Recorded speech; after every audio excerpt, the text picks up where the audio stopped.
Jepang tarik garis merah usai sengketa pulau dengan Cina.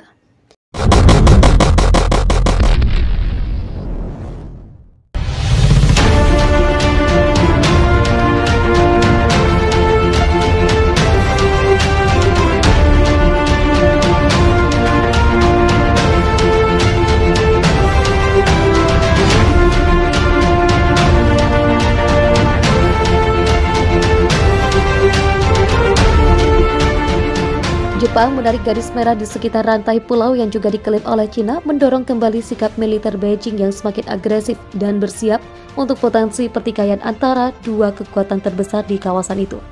Dalam sebuah wawancara eksklusif dengan CNN, Menteri Pertahanan Jepang, Nobuo Kishi, mengatakan Kepulauan Senkaku yang dikenal sebagai Kepulauan Diaoyu di Cina tidak diragukan lagi adalah wilayah Jepang dan akan dipertahankan seperti itu. Jika diperlukan, Tokyo akan menandingi setiap ancaman Cina terhadap pulau-pulau yang ditandai dengan kapal dan langkah lainnya. Jepang telah memperluas pasukan bela diri dengan menambahkan jet tempur F-35 yang canggih dan mengubah kapal perang menjadi kapal induk untuk mereka. Jepang juga membangun kapal perusak, kapal selam dan rudal baru sampai mencatat pengeluaran militernya yang masih kurang dibandingkan dengan peningkatan pengeluaran militer Cina. Demi melawan tindakan Cina Kepulauan Senkaku dan bagian lain dari Laut Cina Timur, kami harus menunjukkan bahwa pemerintah Jepang dengan tegas mempertahankan wilayah kami dengan jumlah kapal penjaga pantai Jepang yang lebih banyak daripada Cina. Terangnya, tidak ada sengketa wilayah terkait Kepulauan Senkaku antara Jepang dengan negara lain.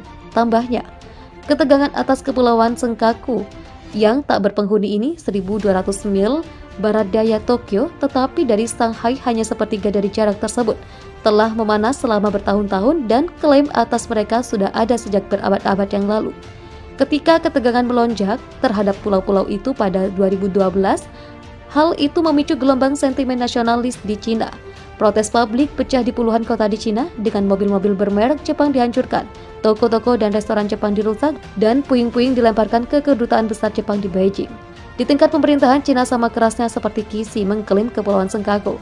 Pulau Diaoyu dan pulau-pulau yang berafiliasi dengannya adalah bagian yang tidak terpisahkan dari wilayah Cina dan merupakan hak kami untuk melakukan patroli dan kegiatan penegakan hukum di perairan ini, terang pernyataan yang dirilis Kementerian Luar Negeri Cina pada tahun lalu. Cina telah mendukung klaimnya di kawasan itu dengan keberadaan kapal-kapalnya dan dengan menetapkan undang-undang baru yang diperluas kepada penjaga pantainya. Menurut pihak berwenang Jepang, kapal penjaga pantai Cina telah menjelajah ke perairan teritorial Jepang dalam jarak 12 mil laut dari tanah Jepang atau sebanyak 88 kali antara 1 Januari dan akhir Agustus. Sedangkan di zona tambahan, perairan antar pulau tetapi tidak dalam jarak 12 mil dari pantai, telah terjadi 851 serangan Tiongkok. Para ahli mengatakan strategi Cina adalah menempatkan pasukannya di dalam dan di sekitar wilayah yang diperebutkan dan menggunakan hukum serta otoritas Beijing atas mereka. Tindakan seperti itu membuat klaim Cina tampak seperti pada waktunya. Melaksanakan hak negara, pantai merupakan langkah penting dalam memperkuat kedaulatan melalui praktik, kata Alessio Patalono, Profesor Perang dan Strategi di King's College London. Dia pun menilai Kishi telah memperhatikan hal tersebut. Ada tindakan yang terus menantang bagian integral dari wilayah kedaulatan Jepang. Tindakan ini membuatnya menjadi keadaan yang harus dihadapi, katanya. Wilayah Jepang yang integral itu bahkan meluas lebih dekat ke titik yang mungkin lebih buruk lainnya dalam hubungan Jepang-Cina. Paling barat Jepang berada di paling ujung dari rangkaian pulau milik Jepang yang sejajar dengan pantai Cina dan memanjang ke selatan sekitar 1125 km dari pulau utama Kyushu, melalui pusat militer Okinawa dan pulau resor Ishigaki ke pulau kecil Yonaguni. Pulau Yonaguni dengan luas daratan 11 mil persegi dan populasi kurang dari 2.000 orang terletak hanya 68 mil dari Taiwan, pulau yang diatur secara demokratis di mana Beijing mengklaim kedaulatannya. Taiwan dan Cina daratan telah membangun pemerintahannya secara terpisah sejak berakhirnya perang saudara lebih dari 7 dekade lalu. Namun Beijing terus memandang Taiwan sebagai bagian tak terpisahkan dari wilayahnya meskipun Partai Komunis Cina tidak pernah mengaturnya. Cina telah meningkatkan tekanan militernya di Taiwan. Pada bulan Juni, ia mengirim lebih dari 12 pesawat tempur di dekat pulau itu. Aksi ini mendorong Taiwan untuk memperingatkan pertahanan udaranya. Pemimpin Cina Xi Jinping mengatakan Taiwan harus berada di bawah kendali Beijing dan tidak mengesampingkan penggunaan kekuatan untuk mewujudkan hal tersebut. Kondisi Taiwan dan Cina tersebut membuat Tokyo dalam keadaan waspada terus-menerus, kata Kishi. Pada bulan Juli, ketika Tokyo merilis buku putih pertahanan tahunan yang berisi bahasa terkuat yang pernah ada di Taiwan, mengatakan menstabilkan situasi di sekitar Taiwan penting untuk keamanan Jepang. Pada saat itu, Kishi mengatakan hal tersebut harus dipantau dengan rasa krisis. Dalam wawancaranya dengan CNN, dia memberikan pernyataan secara spesifik.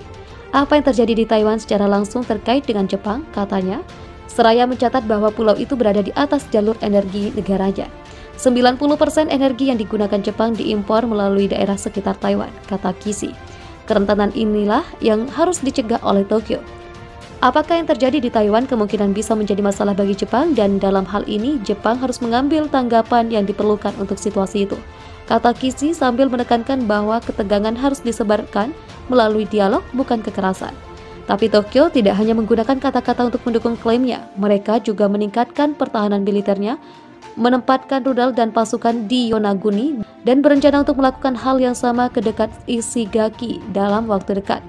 Ini untuk menunjukkan keinginan kuat kami untuk mempertahankan wilayah barat daya di wilayah Jepang kami, kata Kishi. Dalam hal itu, Tokyo memiliki sekutu utama di sisinya, yaitu Amerika Serikat. Tokyo dan Washington berbagi perjanjian pertahanan bersama, yang berarti Amerika Serikat berkewajiban untuk mempertahankan wilayah Jepang.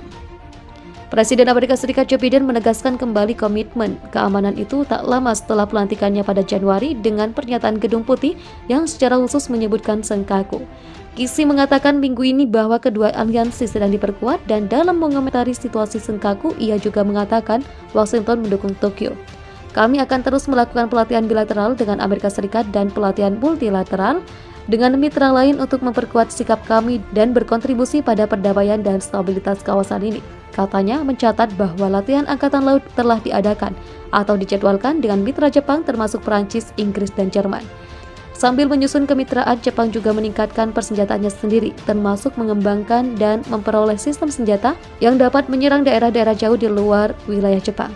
Tanpa mengatakan area mana yang mungkin menjadi target sistem jarak jauh itu, Menteri Pertahanan Jepang mengatakan penting bagi militer negara itu untuk memiliki peralatan yang tepat untuk mempertahankannya dari ancaman apapun.